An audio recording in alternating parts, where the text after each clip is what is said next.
It's just my absolute delight to be here tonight with you to share some ideas for thinking. I hope it will stimulate your thought. I'm not looking for conversions. I'm not looking for people that are going to agree with everything I say. But I hope that as you consider some of the ideas that I have to present, that maybe it will help you at least a step or two along your own path for trying to understand the early chapters of Genesis. So it's great to be here in the midst of the two trees in the middle of the garden, and I'll be talking to you. That was that twisted sense of humor that Dr. Manor mentioned. Anyway, I'm going to be wandering around here. I kind of like to do that while I talk, and so we'll be doing that. I also will be occasionally reading from my slides there, so I hope you won't be offended for me kind of half turning my back to you, but my carrying around the laptop wouldn't do me any good. So we'll make that work. Tonight we want to talk about Genesis 1 and try to come to some understanding of it. Of course, this has been an objective, a quest that people have had for centuries to try to understand this material. It's particularly a poignant point of discussion these days as we continue to try to understand the relationship between the Bible and science and to resolve some of those challenges that we constantly face as we try to sort through this. I have no science to offer tonight. I'm not a scientist, and I'm not really in a position to come to scientific conclusions. I have no science to push. My concern is that we do the best that we can possibly do to read the Bible well. Lots of times what we sense as difficulty in the discussion between Bible and science very much concerns what exactly does the Bible require of us. For those of us who take the Bible seriously, and I assume that's probably most in this room, if we take the Bible seriously, we want that to guide our thinking. But exactly how do we think about the biblical material so that we can be persuaded that we are taking the text seriously? So I want to talk to you tonight about reading Genesis 1. Now, it's not just reading Genesis 1, but as you can see, reading Genesis 1 with ancient eyes. That means you need trifocals. No, okay. Work with me. Okay, so it means, of course, that we want to try to read the text as it was written, as it was conveyed from an ancient author to an ancient audience. And we're going to talk about that whole premise to begin with tonight before we actually launch into the passage itself and my thoughts on the passage. So we have to start by talking about the issue of authority. For those of you who have heard me earlier today, you know that this is kind of the battle cry. This is what frames everything that I do when I'm talking about Scripture. We want to try to be certain that we can get the authoritative message of the text. This is Scripture. This is God's Word. We can't take it lightly. It has authority, and we want to make sure that we can get to that authority. Now, the premise I'm starting with then is that God's purpose is carried out through human purpose. That is, human authors wrote with ideas in mind. They're trying to communicate something. If we believe that they have been moved by the Holy Spirit to do so, then we believe that their purpose coincides with God's purpose. So if we want to understand God's purpose, the authoritative word that He has for people, that we therefore have to get to it through our understanding of the human purpose. If we can't get to it through the human author, we have no access to it. If God had something else in mind besides what He told the human authors, we have no way of getting that. Okay, so we have to work through the human authors to try to understand what their purpose was. That authority then that Scripture has is vested in the human authors. That's the way God decided to do it. We might have objections. We might wish that He would speak directly to us. Okay, but He didn't. That's not the way he did it. So we're working through these human authors, and they become our link to the authority of the text. And everything that I do in the text has to try to preserve that link, because if I leave the author behind, I've left authority behind, and I'm on my own. That's not what we want to happen. So authority is vested in the human author. The text then is written for us, but not to us. That human author wrote in his own language, wrote to his audience, wrote in that culture, with that culture's understanding. And therefore, even though God has revealed himself to the world for all of us, this text is not written to us. And therefore, we have to take steps to join that audience so that we can make sure we get that part that's for us by listening alongside of those to whom it was written. And that's why we talk about reading Genesis 1 through ancient eyes. So the message transcends culture, because that message is God's revelation of himself. That's for everybody. That transcends culture. But at the same time, that the form is culture bound. That's why you need translations. And you not only need translations of the language, you need translations of the culture, because both are foreign to us. So we have to take our place in the audience, in that audience that the author is speaking to. We take our place in that audience, again, by understanding the language, but also by understanding the culture. So we have to think about this process of communication and what we think about that. First of all, we assume the integrity of communication between the author and his first audience. The author is not up there in a trance, mumbling away, mumbo-jumbo that nobody understood. Okay? He is speaking coherently, purposefully, communicating to his audience. And we have to assume that there was integrity in that communication, and that the audience would have understood what was going on. That's why we find hope in trying to join that audience and listen in on the conversation. When we talk about communication situations, and again, some of you heard me talk about this earlier today, if you were in whatever session I talked about this, we can talk about high context and low context. Okay? High context, as it says, is where the speaker and the audience have a lot in common. They share a familiar ground for communication.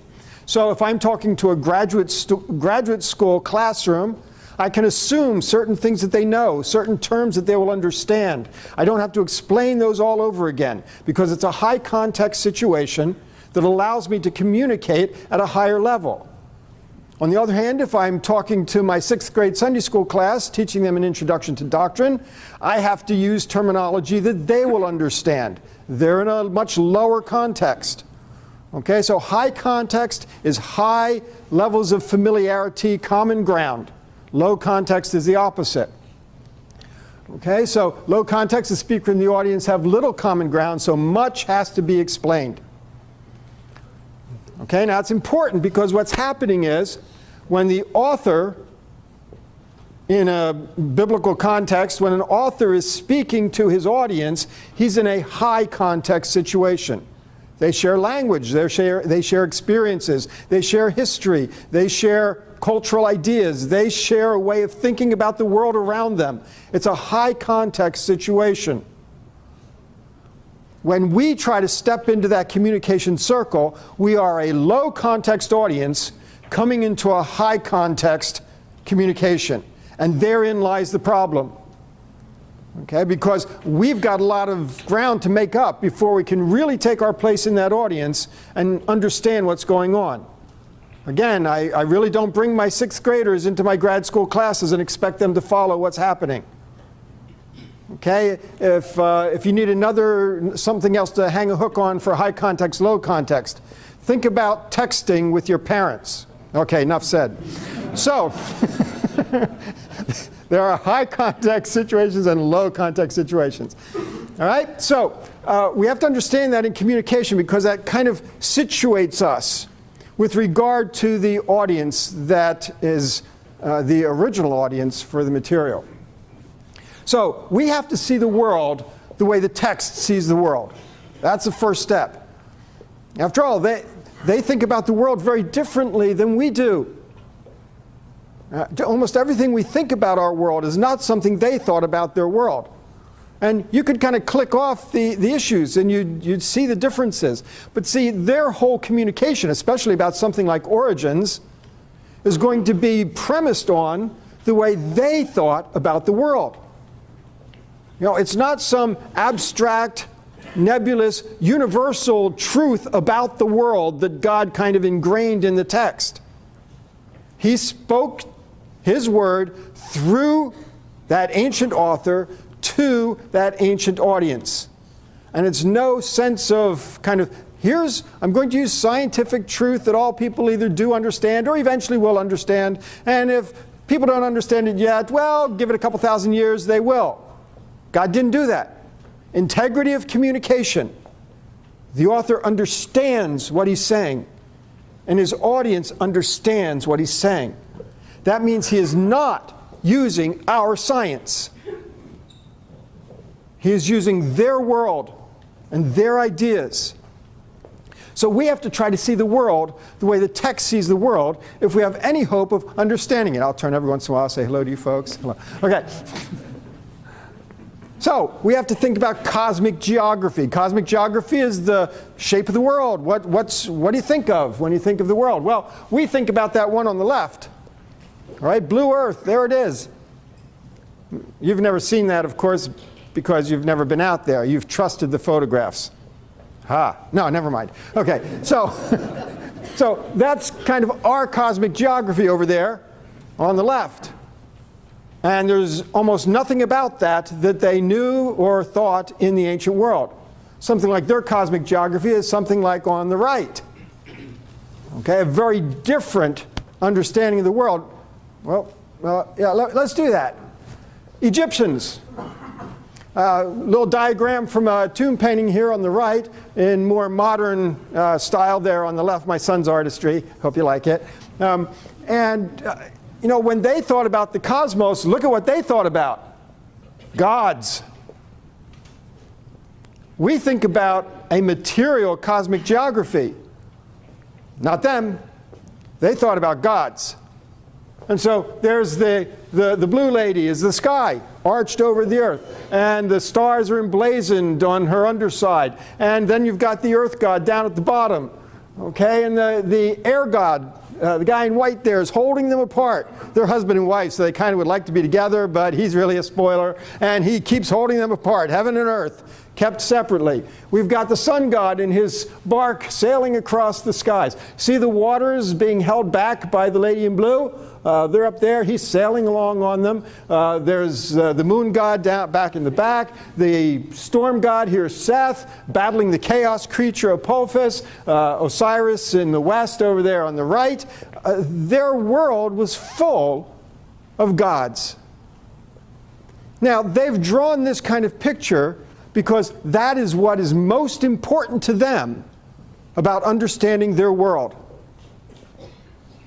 When they talk about how do I think about the world around me? That's how they think about the world around them. You notice, of course, that this is not a material picture. They didn't think that they could pick up a rock and hit that guy in the shins. Ouch! A little cosmic ouch coming. No, they're not thinking that at all. Because the material aspects of the cosmos didn't matter to them. Didn't matter? Matter? Get it? Okay. Stick with me, I'm moving fast. Okay, so the whole idea here of what's important in how you think about the world around you. For the Israelites, of course, they did not have it peopled with gods. For them, gods were not inside, but rather God was outside. Gods were not identified with all of the parts of the cosmos, like in the Egyptian or Mesopotamian ways of thinking, but God is outside and above it all. Even with that significant theological difference, their cosmic geography is still the same. There's still the waters being held up by a solid sky, being separated by the air pocket from the earth. So heavens, the waters above, waters below have been separated. And so lots of the same concepts, but again, not peopled. So we have a variety of cosmic geographies, but none of them are like ours. They are much more like one another than they are like us. And if we think that we can take our cosmic geography and import it into Genesis 1, we're going to have a problem. There's anachronism there, imposing modern ideas on ancient texts. That is not the way to try to make peace between Bible and science. We have to read the text as an ancient text. Now, we also must see the text the way the ancient Israelite saw the text. We have to view the world through their eyes. We have to think of the text through their eyes. And so we have to try to read it the way they would. Again, this is a matter of us, low context, joining a high context audience so that we can understand the communication that's taking place there. We're not imposing meaning from our location. We are trying to understand it from their location. And that means we have to start thinking about what these words in the text would have meant to them. Now, we want to take the text at face value then. By face value, I mean that our goal is to understand the text the way the author wanted to be understood without trying to read anything into it, without trying to squeeze anything out of it.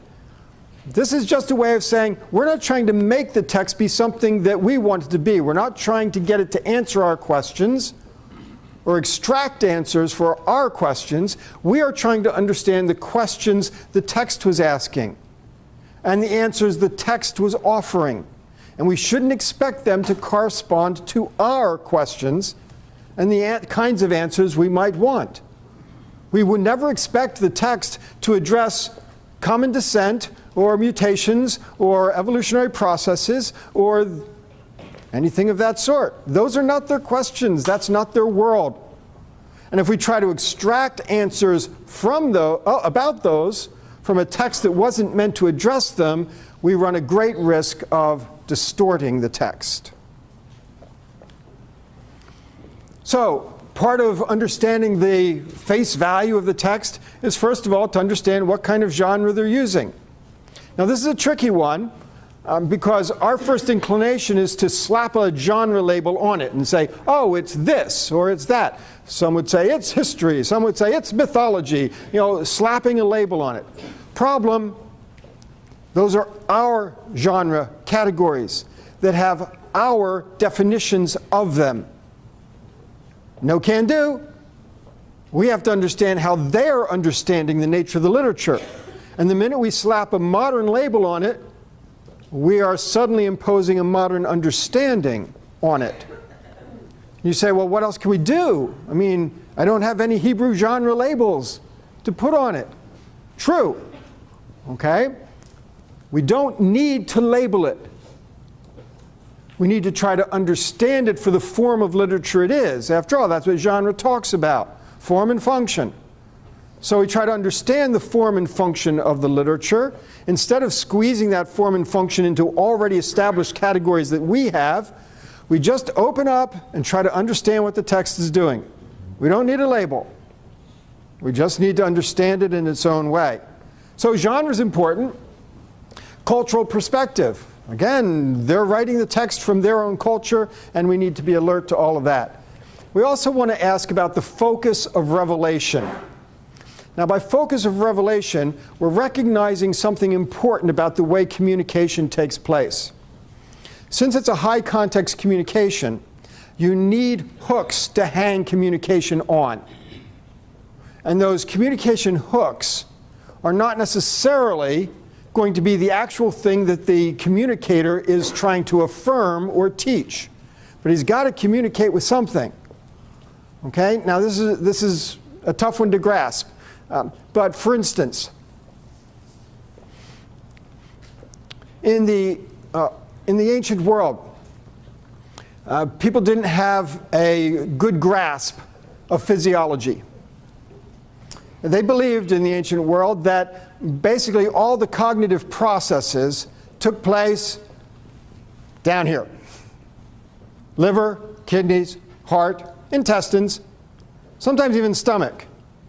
Sometimes I think with my stomach. But at any rate, they believed that all of these things took place down here. They have no idea what the gray stuff up here is. Remember, those of you who know about Egyptian mummification, okay, the stuff down here got taken out carefully, put in canopic jars. This is the person, this is the self. Brain, hook up the nose, pull it out, throw it away. Okay, no use for that. Okay, so their physiology is a little bit goofed up. They just don't have the information. When God communicates to Israel, He does not give them a revised physiology. That's not the revelation. He doesn't say, you know, all those yahoos around you, or even the Gmails around you, think that they think with their guts, but no, not you. You think with your brains, thus says the Lord. No, that doesn't happen. In fact, God uses, for communication, that ancient physiology. And so God will talk about loving the Lord your God with your heart and soul and mind. You say, mind. Entrails. It's the word for entrails. Okay? Your translators have helped you out. Okay, so God does not change their ideas of physiology. He uses the ideas they have because His focus of revelation is not anatomy and physiology. And so He uses that ancient way of thinking as a communication hook, just to hang the communication on. Because He's not trying to change their physiology. People will figure that stuff out sooner or later. That's not the job of revelation. So when He says to love the Lord your God with all your heart, it doesn't mean anything to say, but wait a minute, don't you really mean my brain? Well, it's talking about the same thing. But the important part is, I don't care what you think with. Honor the Lord with all of your thoughts. That's the revelation, and that's clear enough to us. And it doesn't matter that they have an old way of thinking about physiology. God can get past that. So that's the kind of thing I mean. There are things that are just communication hooks. It's not the focus of the revelation. That's not what God's trying to accomplish. And He's okay with using the world as they understand it for His communication. So let's talk about science in the Bible just a little bit. I'm just going to hit a couple points. Again, I don't present myself as a scientist. I married a scientist. That was my way of kind of getting by all of this. That was my intention all along. No, it wasn't. But anyway, my wife just happens to have scientific training, and she helps me out with some of these things. But there are just a couple major points that I want to make. First of all, not only did God feel free to use, to accommodate, if you will, their own native scientific ways of thinking, we can further say that there is no scientific revelation in the Bible. I can say that with a great deal of confidence. Many of you know I've written Bible background commentaries. That means I've been through every nook and cranny, every corner and every line of Old Testament to try to explain the ancient Near Eastern thinking behind it. There is nothing in the Old Testament that you would say, oh, an ancient Near Eastern person wouldn't have known that little piece of information. God didn't turn around and tell them, oh, you know, really the earth moves around the sun. Or really you live on a sphere. Now some of you have heard before, but wait a minute, the circle of the earth. Isaiah 40:22. Two observations. One, that's not the word for sphere, that's the word for disk. Still circle. Two, everybody in the ancient world believed the world was a disk. No surprises there. There are no science surprises in the Bible. Every bit of thing that touched science, what we call science, was understandable in the ancient context, not only by Israel, but by her neighbors as well. So, God is not doing scientific revelation. Anytime there are details of science We can count on it. This is old world science. And that doesn't mean that God is trying to affirm it. It only means he's using it for communication purposes because he's got important things to say. And it's not that. Secondly, observation of cause and effect does not remove God from the picture. Psalm 139:13, you knit me together in my mother's womb. We read that, we believe that, but it doesn't make us pick at the obstetrics and gynecologist's office and telling them to put God back in embryology. Embryology is okay. But wait a second. No, I didn't grow that way. God knit me together in my mother's womb. Now see, our study of embryology only gives us better ideas about how God does what he does.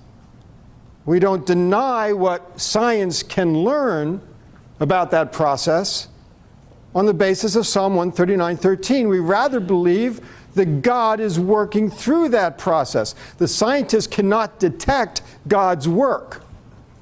We as people of faith believe that it is God's work. But science can still describe it in the ways that they're able to. Why can't we do the same thing with origins? To say whatever science describes and understands and observes, if it's true, that's only telling us how God does what he does. We'll get back to that. So, cause and effect does not remove God from the picture. Furthermore, in the ancient world, they do not have the same array of cause and effect possibilities that we have today. They would have had no such thing as a category of natural cause and effect. I mean, we talk about natural laws, and things are just following natural laws, and that's how cause and effect works, and that helps us understand things. But in the ancient world, they had no such category. The only two sources of cause were God and people. And of course, people had limited cause, but that was all there was. So there's no chance, there's no random, there's no natural. It's God at work. The fact that we have a category of natural cause and effect then does not remove God from that. We can still talk about God as the cause, as ultimate cause, whatever language you want to use, indirect cause, whatever. Okay? Let the philosophers work through that one. But God as a causal factor in things that we might also identify as natural. Again, giving a natural explanation does not remove God from the causal role. So, just a couple observations then about science and the Bible. So, who's science? Or are we going to think in terms of our science and that the Bible somehow affirms or validates our science? Why ours? Well, what about 18th century science? Might have they thought that God would validate theirs? What about 15th century? 12th? How about New Testament era, Greco-Roman science? Oh, what about the 25th century science? Whose science gets validated? Science changes. And we really wouldn't be able to say, well, it should be this one or it should be that one. Why should it be ours? And you know the only right answer to that. It's theirs. It's written against their science. It expresses their science. And we have to understand that that's how that text is working. Reconstructing the physical cosmos from Genesis 1 would be like reconstructing the human anatomy from a Picasso. You can't get there from here. Now it's interesting because, of course, we know who Picasso's model was. There are photographs. We know what she looked like. Even if you compared it to the photograph, you couldn't get there from here. Because Picasso's artistic conventions were not designed to result in a photograph or an understanding of what the person looked like. There were other truths he was trying to capture It's your guess with mine what they are, but whatever. That's how his art was working. There's a story about Picasso, art show, accosted by one of his critics, as he constantly experienced, and the guy was just badgering him. I don't understand. Why don't you just paint things the way they are? The way they really are? Picasso said, I'm not sure I know what you mean. Oh, come on, don't be coy. Just paint them the way they really are. I'm baffled by what you mean. The guy whips out his wallet, holds out a picture of his wife and said, see, that's what she really looks like. And Picasso takes the photo and says, she's kind of small.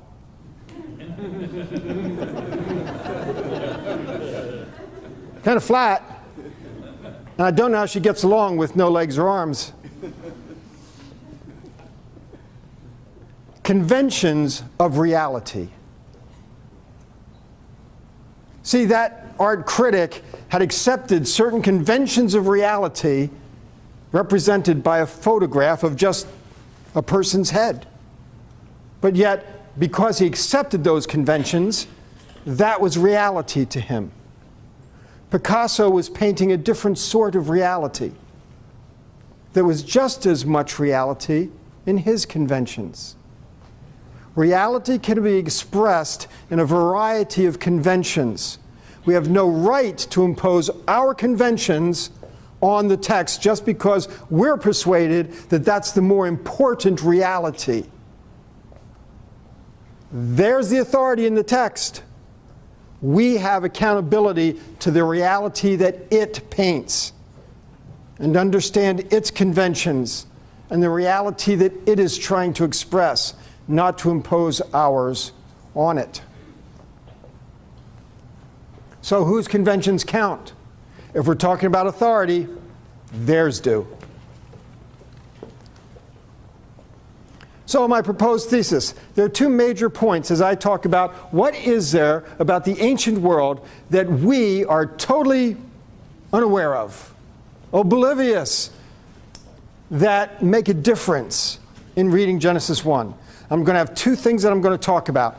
Number one is what I call a functional ontology. Don't worry, I'll explain it. That might be high context, sorry. Okay, but I'll explain it. And secondly is the idea of the cosmic temple. So I'm going to take a little bit of time and unpack these and talk about each one of them. Okay? But again, the whole idea here is these are things that I have found in the biblical text and in the ancient world that are totally foreign to us. So, day one. Why didn't God just call the light light? What's up? You know, this is actually where I started, where I had my aha moment. I was in class, teaching about Genesis 1, middle of a lecture. And came to verse 5 in day 1 and asked that very same question to my class. I had never asked it quite that way before. We had always talked about the text and what it was doing. But there it is. God called the light day. What's up with that? If it's light, call it light. If you call it day, it's not really light, is it? It's rather, whatever day is a period of light. That's the connection. And that works. God called the period of light day, and the period of darkness he called night. That makes sense. Okay? Well, back up a verse. God separated between the light and the darkness. Now, we know here we're not talking physics. Okay? Darkness is the absence of light. You can't separate light and darkness. They're not together, and that doesn't work at all. But let's stick with what we learned in verse 5. So God separated the period of light from the period of darkness, and the period of light he called day, and the period of darkness he called night. Now we can see it, distinguishing periods, alternating periods of light and darkness, day and night. Okay, cool. So in verse 5, it's a period of light and a period of darkness. In verse 4, it's a period of light and a period of darkness. In verse 3, stick with me, God said, let there be We're stuck with it. Period of light. So, of course, we know that in verse 2 there was darkness. God said, let there be a period of light. And God distinguished between periods of light and periods of darkness. In the period of light, he named day. Period of darkness, he named night. And so there was evening and there was morning, day one. So on day one, God created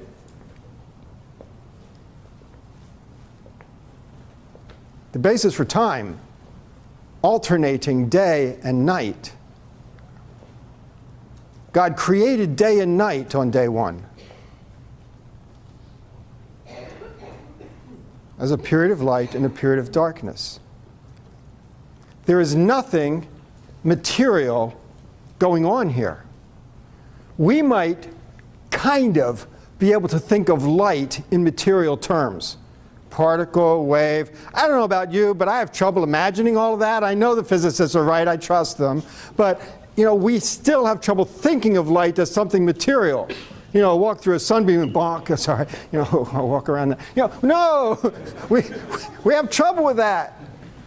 But certainly, if we're reading the text as an Israelite read the text, they are not thinking that there's something material there. To them, light is as immaterial as darkness is. And this is a period of light and a period of darkness. This is nothing material going on here. Time. Time is a function. For them, it's not Einstein type of thinking about time, of course. They're not thinking physics there either. What do they mean by time?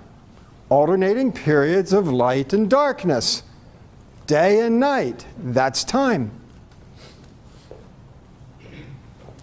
This is his first step then in bringing order to the cosmos, an important function that he establishes.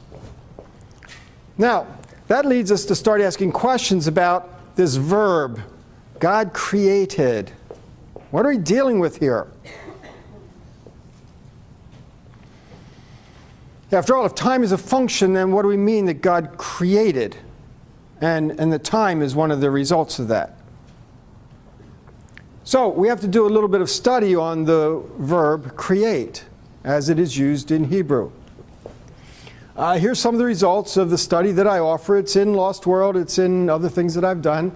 Okay, there are about 50 occurrences. God is a subject, so it's a divine activity. But what's most important is look at the direct objects. After all, we find out what kind of activity a verb represents by looking at the direct objects.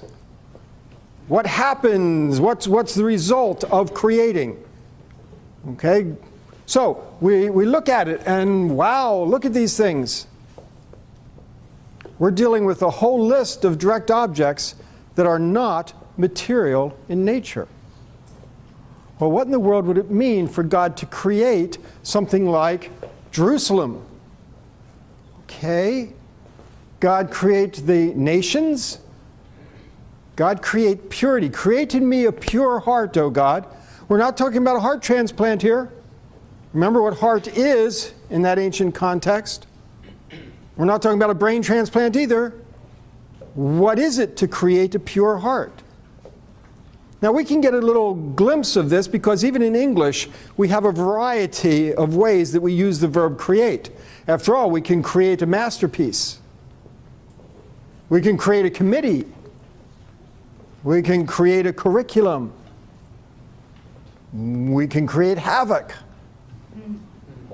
There's all kinds of things that we could talk about creating. There really is not a material process. Remember, here we're interested in understanding what Hebrew terminology means. Once after I gave a lecture like this, a lady came up, she was very irate, she was very upset with me, she didn't like what I was saying, she didn't like my theories at all, and she said, why can't you just read the text? Why can't you read the word for what it is? It says create. And I mean, it must have been the spirit. I graciously did not open my Hebrews text and say, you start. Okay, but see, that's the issue. We are looking at Hebrew words that have meaning to a Hebrew audience. And we have to learn what that is. And when we find that create can be used in all of these kinds of contexts where nothing material is going on, we have to start asking the question, what do they understand by this word create? Now, part of that we can discern by what's the starting point and what's the ending point. Okay, in the biblical text, first of all, I would propose to you, and I'm not going to argue this, I'm not going to try to demonstrate this point. It's not one that I hold myself. I mean, I do hold it myself, but I didn't make it up. Lots of Old Testament people believe this. That verse 1 is not a separate act. It's rather a literary introduction. So verse 1 is, in the beginning, God created the heavens and the earth, the cosmos. So let me tell you how he did it. And then it's the 7 days that he tells you how he did it. And then the result is at the end of those 7 days, so God completed the heavens and the earth that he had made. Okay? So that's the way that he proceeds. I need to keep moving with my time here, don't I? Okay, so we start then in verse 2, where things are formless and void. Notice it doesn't start with no material. The sea is there, the deep. Okay, it's already there. And so if the starting point is not without material, then we think that maybe he's not trying to tell you how all material came into being. Rather, the starting point is no functions. It's not working. It's not ordered. No roles have been established. And so it's lacking matter. I mean, it's not lacking matter, it's lacking order. Darkness and sea are elements of disorder, sometimes called chaos in the ancient world. Tohu, the words here, tohu vavohu, formless and void, means lacking worth or purpose, a place where nothing is done. We have an Egyptian parallel. They talk about the non-existent, and it's things like the desert and the cosmic oceans. To them are non-existent. So here, both in Hebrew Bible and the rest of the ancient text, we're getting the idea that existence is not defined by material shape, structure. That's not how they define existence. If non-existent can be something that we would call material, then existence is not defined by the material. Here we're talking about ontology. What does it mean to exist? Something exists by virtue of what? For us, it exists by virtue of having a material structure. We can perceive it with our senses. And so we say it exists. I can see it. I can touch it. It exists. Our ontology is material. But that's not the only way ontology can be. But see, we would never even think that there could be another option. We are so persuaded of our own ontology that we don't even think of another possibility. But in the ancient world, I propose, their ontology was functional. That means something existed when it was given a function and a role in an ordered structure. Okay? So, the line between existence and non-existence is a functional line, not a material line. That is their functional ontology, and that's how they thought in the ancient world. And we can see evidence of this in the Bible as well. Functions in creation. We already talked about day 1, time. Day 2, weather. God puts the weather systems as the ancients understood it. Waters above, waters below. That's how the weather works. Separated by an air pocket and a solid membrane. That's how weather works. And remember, the science part is just hooks. Just like the heart. It's just hooks to hang things on. We don't have to go find the waters above or the waters below the way they thought about them, just like we don't have to figure out how our blood pumps carry out cognitive exercises. Okay? We don't have to do that. We accept that that's the hooks to hang things on. God is not revealing science. His point here is that God set up the function of weather. Okay? Now, some people think the word used for the expanse, the firmament, rakia in Hebrew, some people think it's the solid thing that holds back the waters. It might be, in which case it's material, but it's not something that we think is material. We don't think there's anything solid up there. You know, NASA rockets, boink. You know, we don't think that. Okay? If it's the air pocket, which I've been recently more inclined to think, okay, that's not material. They're not thinking of hydrogen molecules and nitrogen molecules and all of that. It's their world, and it's an air pocket. It's nothing.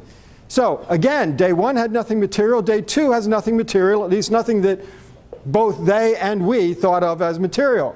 Day three, he says, let the dry land emerge. It doesn't say he made the dry land. It says, let plants sprout forth. It doesn't say he made the plants. Functions. He's showing food here. You've got water sources, you've got dirt, and you've got the idea that something grows. Drop seed. Same thing grew. Drop seed. Whoa! Happened again. We've lost the wonder of it. But this is the whole process. Amazing. And that's why we have food. In days 1, 2, and 3, God created time, weather, and food. Now, I'll tell you that is meaningful to any culture, any time, any place. And it's what we talk about at the bus stop and the supermarket. Time, weather, and food. Somehow quarks haven't slipped into the conversation yet. So God set up this functional world, the functional world we all know. He's the one that made it work. They're not interested in the manufacture of material. It's just not on their radar. They don't care. Just like when you open your computer, you're interested in your operating system and your apps and the speed of this ROM and RAM, right? And you never once have asked the question about the soldering on your motherboard. You don't care. It's not an issue for you.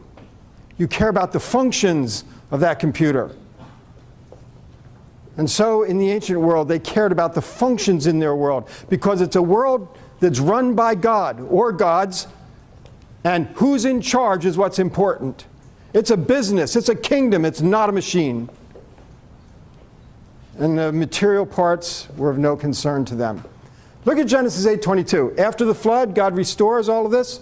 As long as the earth endures, seed time and harvest, that's food. Cold, heat, summer, winter, that's weather. Day and night, that's time. Reestablishing the functions of creation. So our functional ontology, in ancient functional ontology, existence is defined by having a function. Genesis 1 then provides an account of functional origins, not an account of material origins. It's their world, it's their text. Genesis 1 is about God bringing order, that is functionality, out of disorder, that is non-functionality. It's therefore fruitless to ask what things God created on a given day, what He made, what He manufactured, because the text is not concerned about the existence of matter or foundational history.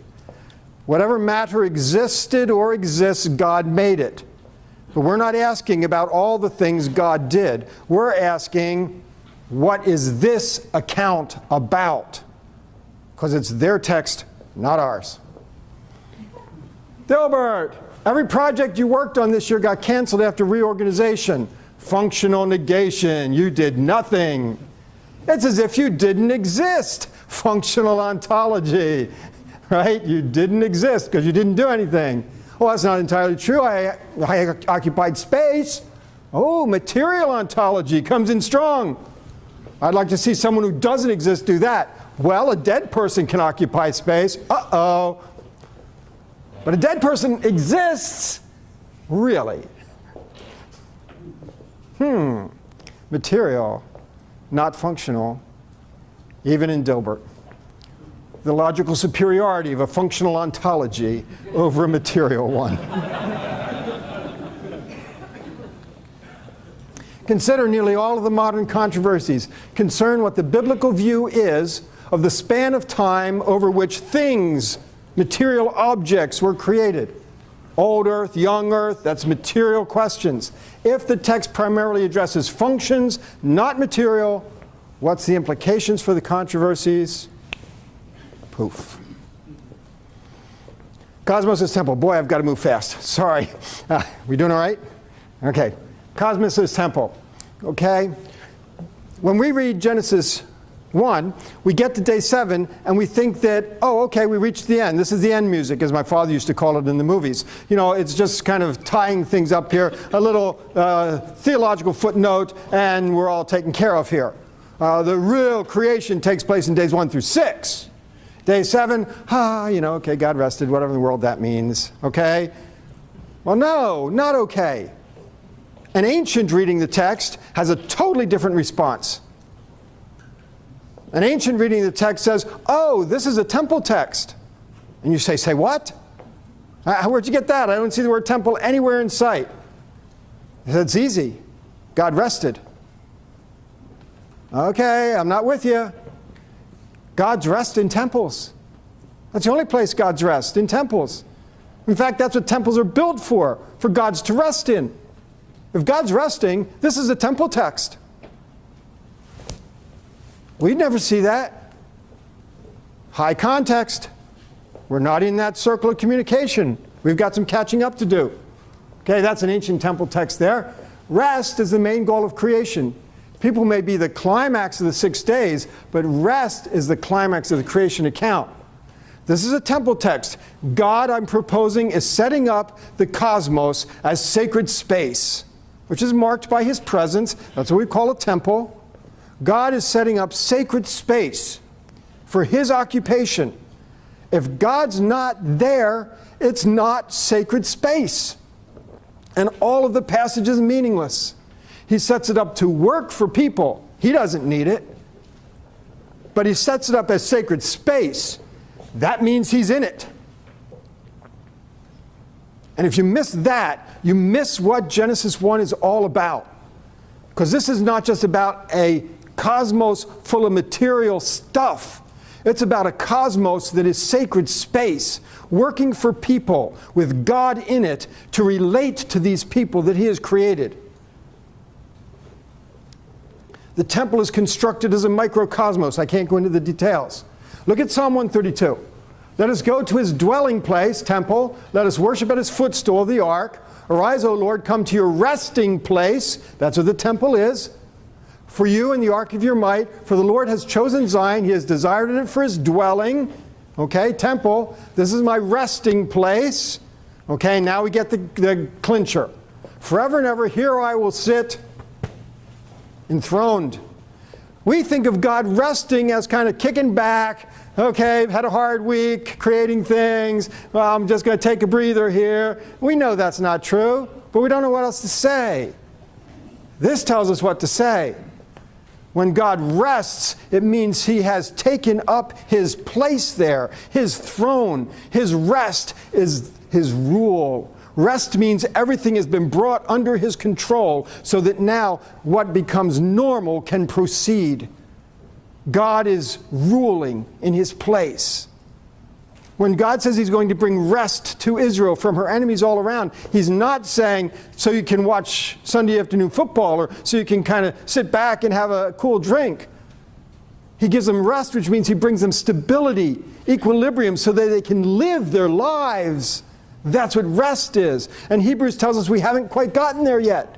There's more rest coming in God's presence in new creation. When God rests, it means He has created stability in this cosmos that is now operating for people as sacred space, Him in it, relating to His creation. It's His temple. This cosmos is sacred space. And that's what it has to tell you. It is functional, sacred space.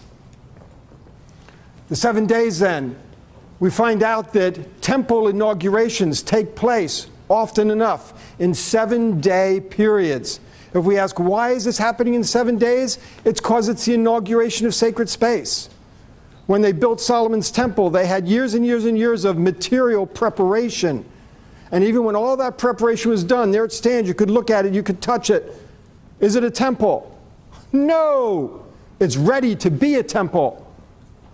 Only when God comes into it in a 7-day inauguration process does it become the sacred space it was built to be in a long material process.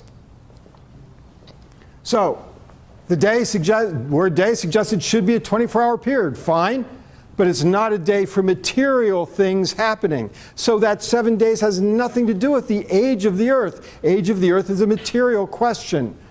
Okay, so this is not about the age of the earth. This is functions, not material. 7 days is a temporal integration. The objects are not necessarily being made in those 7 days. The days are concerned with bringing order, not making things, and therefore the 7 days would have nothing to do with the age of the earth. We've really got to move here. So the text asserts that in the 7-day initial period, God brought the cosmos into operation by assigning roles and functions. That's what I propose Genesis 1 is.